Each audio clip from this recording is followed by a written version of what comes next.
فاستقم کما امرت ومن تاب معك ولا تطغوا انه بما تعملون بصیر.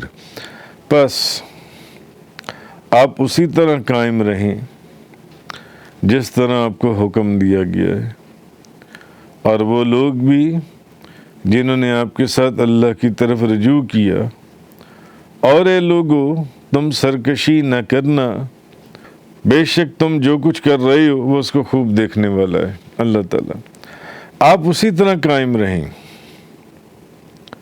جس طرح آپ کو حکم دیا گیا ہے، اور وہ لوگ بھی جنہوں نے آپ کے ساتھ اللہ کی طرف رجوع کیا، آپ اسی طرح قائم رہیں. اور آگے فرمایا اور اے لوگو تم سرکشی نہ کرنا. یہ لوگوں کو اس میں مخاطب کیا گیا ہے. بے شک تم جو کچھ کر رہے ہو وہ اس کو خوب دیکھنے والا ہے جو ان سے. تو یہ جو ہے اور تم سرکشی نہ کرنا، اس کو بعض مفسرین وہ صحابہ کرام اور نبی کریم صلی اللہ علیہ وسلم انہوں نے اس میں ساروں کو اس خطاب کے اندر داخل فرما لیا ہے. معاذ اللہ استغفر اللہ من ذالک. مگر اصل چیز یہ ہے کہ یہ لوگوں کو خطاب ہے، سرکشی عام لوگوں کو خطاب ہے جن سے. تو بس تم آپ اسی طرح قائم رہیں جس طرح آپ کو حکم دیا گیا، اور وہ لوگ بھی جنہوں نے آپ کے ساتھ اللہ کی طرف رجوع کیا جن سے.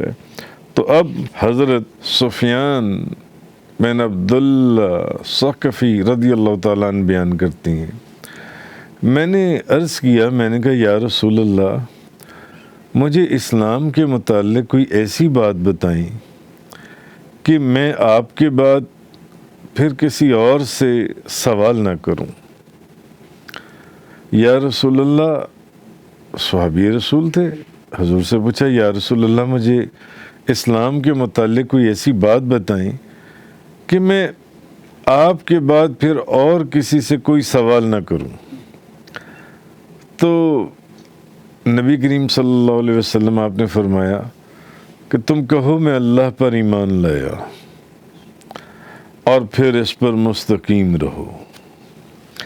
اب اس صحابی نے جب پوچھا نا، اس نے کہا کہ یا رسول اللہ اسلام کے متعلق کوئی ایسی بات بتائیں کہ پھر میں کسی اور سے اس کے متعلق کوئی سوال نہ کروں.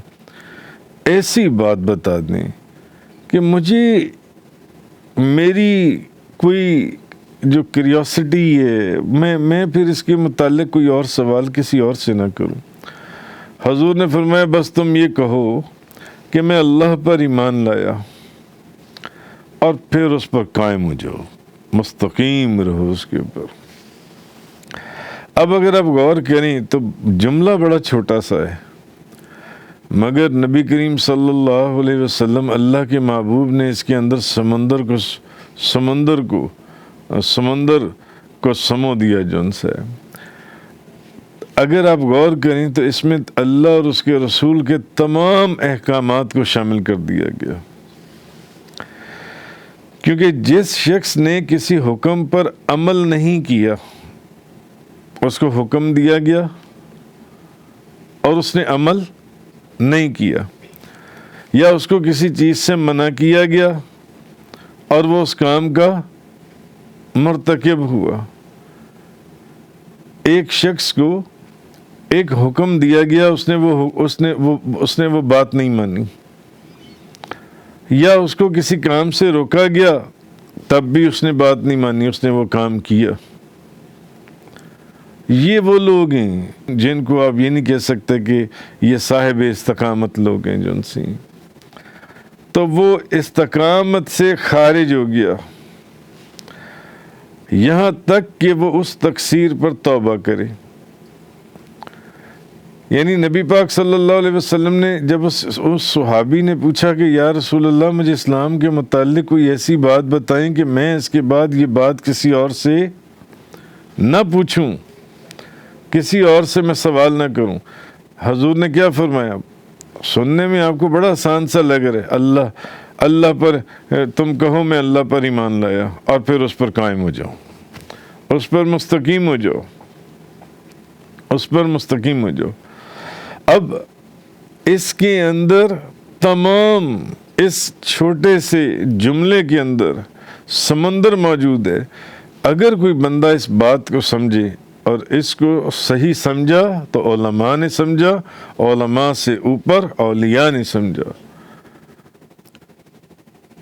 کہ تم یہ کہو کہ میں اللہ پر ایمان لایا اور اس پر تم قائم ہو جاؤ، تم اس پر مستقیم رہو.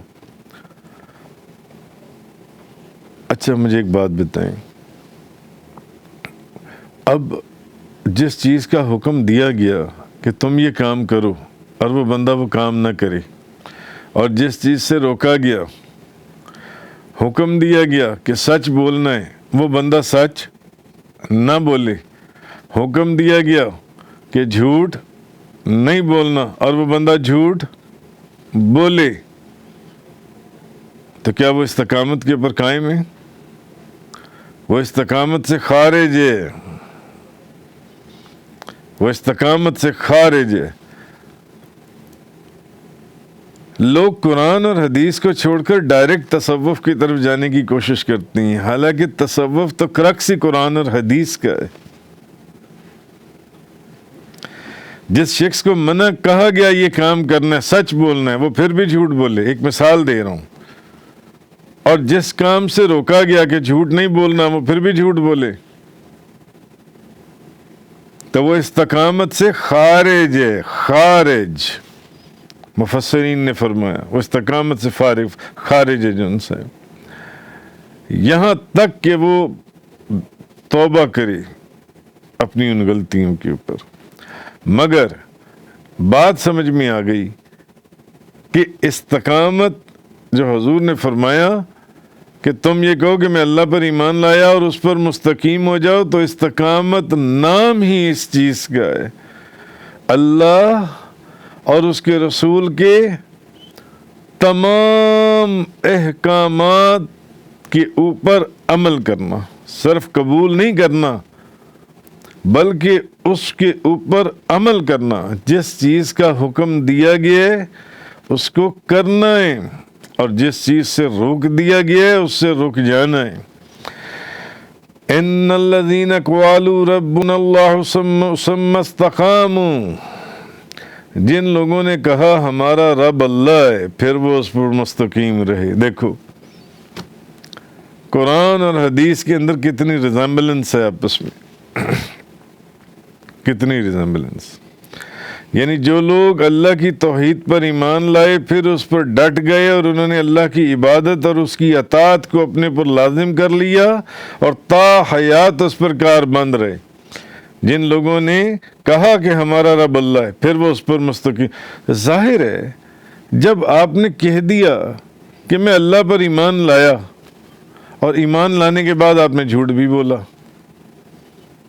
آپ نے نماز بھی نہیں پڑھی، آپ نے نمازوں کو چھوڑا، اس کا مطلب ہے آپ استقامت کے سرکل میں نہیں آتے، آپ صاحب استقامت نہیں ہو، آپ اس استقامت کے سرکل میں سے خارج کر دیے گئے ہو، خارج. بہرحال شبلی نے کہا کہ استقامت یہ ہے کہ قیامت ہر وقت تمہارے پیش نظر رہے، اور جب قیامت ہر وقت آنکھوں کے سامنے رہے گی نا تو پھر نماز قضا نہیں ہوگی، پھر بندہ جھوٹ نہیں بولے گا، پھر بندہ حرام نہیں کھائے گا، پھر بندہ. اب یہ بزرگوں کی اپنی انٹرپریٹیشنز ہیں. انہوں نے کہا کہ استقامت یہ ہے کہ قیامت ہر وقت تمہارے پیش نظر ہے. قرآن اور حدیث سے جو استقامت کے اصل معنی تھے وہ تو میں نے آپ کو پہلے سمجھا دیے. اب یہ بزرگوں کی اپنی اپنی انٹرپریٹیشنز ہیں. انہوں نے کہا استقامت یہ ہے کہ قیامت ہر وقت تمہارے پیش نظر رہے. میرے ذہن میں یہ بات آتی ہے اس لیے کہ جس بندے کو پتہ ہوگا کہ قیامت قائم ہونی ہے، ہم سب نے وہاں اکٹھے ہونا ہے اور ہم نے کسی کے سامنے پیش ہونا ہے اور سوال اور جواب ہونا ہے. وہاں پوچھا جائے گا کہ اس چیز کا حکم دیا تھا تم نے عمل نہیں کیا، اس چیز سے منع کیا گیا تھا کہ جھوٹ نہیں بولنا، تم پھر بھی جھوٹ بولتے تھے. اس وقت کو اگر ہم سمجھ جائیں گے تو پھر اس کا مطلب ہے کہ ہم نے اللہ کو تسلیم کر لیا. لیکن اگر ہم یہ کہیں کہ یا اللہ ہم اللہ کے اوپر ایمان لائے، ہم تیرے اوپر ایمان لائے، مگر جو وہ حکم کر رہے نہ تو اس کو ماننا ہی، اور جس چیز سے وہ روک رہے نہ ہم اس سے رک رہے ہیں، ہم بس نام کے مسلمان ہیں، استقامت کے دائرے سے ہم باہر نکال دیے جائیں گے، خارج کر دیے جائیں گے جن سے.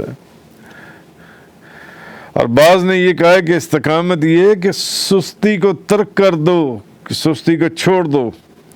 بڑی لمبی اس کی مختلف علماء اولیاء نے استقامت کے اوپر اپنی اپنی جون سی تعریفیں بیان کی ہیں. ہم نے کتابوں میں ایک واقعہ پڑھا ہے، غالباً ایسا ہی واقعہ خواجہ جنید بغدادی رحمۃ اللہ علیہ کا، اور ایسا ہی واقعہ حضور سید الاولیاء پیران پیر شیخ عبد القادر جیلانی رضی اللہ تعالیٰ عنہ آپ کا بھی ایسا ہی واقعہ آتا ہے کہ آپ کی خانقاہ کے اوپر ایک بندہ آ گیا. اس نے آ کے وہ بہت دن آپ کے پاس بیٹھا رہا. غالباً 40 دن جب گزر گئے تو وہ اپنا بوریا بستر اٹھا کر جا رہا، تو آپ نے اس کو بلایا. آپ نے کہا بات سنو. حضور غوث اعظم شیخ عبد القادر جیلانی نے آپ نے فرمایا تم آئے، تم نے کوئی بات نہیں کی، یعنی تم 30-40 دن یہاں پہ رہے اور پھر اب تم اٹھ کر یہاں سے جا رہی ہو، تو تم کس لیے یعنی آئے تھے؟ اس نے کہا اصل میں نے تو سنا تھا کہ یہاں اس خانقاہ کے اوپر ایک بہت بڑے بزرگ ہیں اور صاحب کرامت ہیں، قدم قدم کے اوپر ان کی کرامت ظاہر ہوتی ہے. تو میں اس وجہ سے کہ لوگوں سے آپ کا بڑا سنا تھا، تو میں نے سوچا کہ میں آپ کی زیارت کرتا ہوں، آپ کو میں بھی چل کر آپ کی کوئی کرامت دیکھوں. تو انہوں نے کہا پھر تم نے کوئی کرامت دیکھی؟ اس نے کہا نہیں، میں نے آپ کی کوئی کرامت نہیں دیکھی. کیونکہ آج لوگوں کا کانسیپٹ یہ ہے کہ کرامت یہ ہے کہ آپ ہوا میں اڑ کے دکھا دیں. آپ غیب کی جو اللہ نے نبیوں کو اور ولیوں کو اللہ نے جو غیب کا علم عطا فرمایا، کوئی غیب کی خبر بتا دیں تو یہ بہت بڑے اللہ کے ولی ہیں. غیب کی خبر نہ بتائیں، آپ کے دل کا حال بتا دیں تو یہ بہت بڑے اللہ کے ولی ہیں. دل کا حال نہ بتائیں یا وہ اپاہج ہے تو اس کو 1 سیکنڈ میں اٹھ کر کھڑا کر دیں بغیر دوائی کے، بغیر کسی اور چیز. لوگوں کا اس کرامت کے متعلق لوگوں کو کرامت کے متعلق لوگوں کا جو خیال ہے یا جو ان کا جو سوچ ہے وہ غلط ہے. حضور غوث اعظم نے فرمایا کہ بھی تم اتنے دن رہے، تم آئے، تم نے کہا، اس نے کہا میں نے سوچا تھا کہ لوگوں سے سنا تھا کہ آپ کی بڑی کرامتیں ظاہر ہوتی ہیں، مگر مجھے تو آپ کی کوئی کرامت نظر ہی نہیں آئی. انہوں نے پوچھا پھر کرامت؟ ان کو مجھے تو آپ کی کوئی کرامت نظر نہیں آئی. حضور غوث اعظم شیخ عبد القادر جیلانی رضی اللہ تعالی عنہ، آپ نے اس نوجوان سے پوچھا اچھا تم مجھے یہ بتاؤ، تم 40 دن میرے پاس رہے، تم نے مجھے کوئی ایک کام بھی اللہ اور اس کے رسول کے احکامات کے خلاف کرتے ہوئے دیکھا؟ یا میرا کوئی ایک کام جو اللہ کے احکامات، جو ہزاروں احکامات قرآن اور اللہ کے رسول کے جو حدیث میں آئے، تم نے مجھے کوئی ایک کام بھی اللہ اور اس کے رسول کے احکامات یا سنت کے خلاف کرتے ہوئے دیکھا؟ اس نے کہا نہیں. آپ نے فرمایا تم نے میرے ساتھ نشست رکھی، نشست و برخاست کی، کھائے پیے اٹھے بیٹھے، تم نے 40 دن مجھے دیکھا، کوئی ایک کام تم نے ایسا دیکھا ہو کہ میں نے کوئی سنت کے خلاف کیا ہو یا اللہ اور اس کے رسول کے احکامات کے خلاف کیا ہو؟ اس نے کہا نہیں، میں نے ایک کام بھی ایسا نہیں دیکھا. تو آپ فرمانے لگے کہ اصل تو کرامت یہ ہے، اصل کرامت یہ ہے، جس کرامت کو تم مانگتے ہو وہ کرامت نہیں ہے. وہ تو ٹھیک ہے جو وہ کرامتیں، وہ جو کرامتیں تم لوگ مانگتے ہو جن سے، وہ ایسی کرامات جن سی ہیں وہ نہیں ہیں. تو اصل جو چیز ہے وہ یہ کہ حضرت عمر فاروق رضی اللہ تعالی عنہ، تو کہنے کی بات وہی ہے کہ حضور غوث اعظم نے فرمایا کہ اصل یہ کرامت ہے کہ آپ اللہ اور اس کے رسول کے احکامات کے اوپر استقامت کے ساتھ قائم ہو جائیں جو ان سے. یہ نہیں کہ 2 دن نماز پڑھ لی اور 2 دن نماز ہی نہ پڑھی. استقامت کے ساتھ آپ کھڑی ہو جائیں. تو حضرت عمر فاروق رضی اللہ تعالیٰ عنہ انہوں نے بھی استقامت کے معنی بیان کیے. یعنی استقامت کا مطلب یہ ہے، حضرت عمر فاروق فرماتے ہیں کہ جو اللہ نے حکم دیا اور جس چیز سے اللہ نے روکا، ثابت قدمی کے ساتھ بس اس کے اوپر قائم ہو جائے. جس چیز کا اللہ نے حکم دیا اس پر قائم ہو جائے. جس چیز سے اللہ اور اس کے رسول نے روکا رک جائے، اور لومڑی کی طرح ہیر پھیر نہ کرتا پھرے. یعنی سچ کو جھوٹ اور جھوٹ کو سچ نہ بناتا پھرے، لومڑی کی طرح حضرت عمر فاروق نے فرمایا. تو اسی لیے مفسرین نے فرمایا کہ استقامت کا مقام بڑا کٹھن ہے، بڑا کٹھن ہے. اسی لیے صوفیہ کرام نے فرمایا کہ استقامت کا درجہ کرامت سے بہت بلند ہے.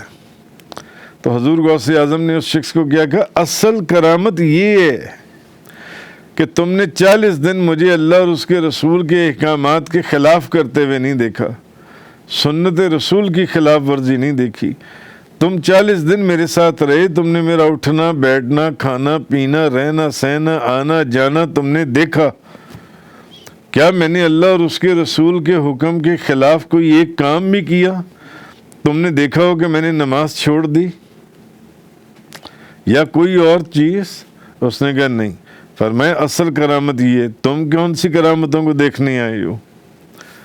اصل چیز یہ ہے جو اس آیہ کریمہ کے اندر اللہ تبارک و تعالیٰ نے فرمائی.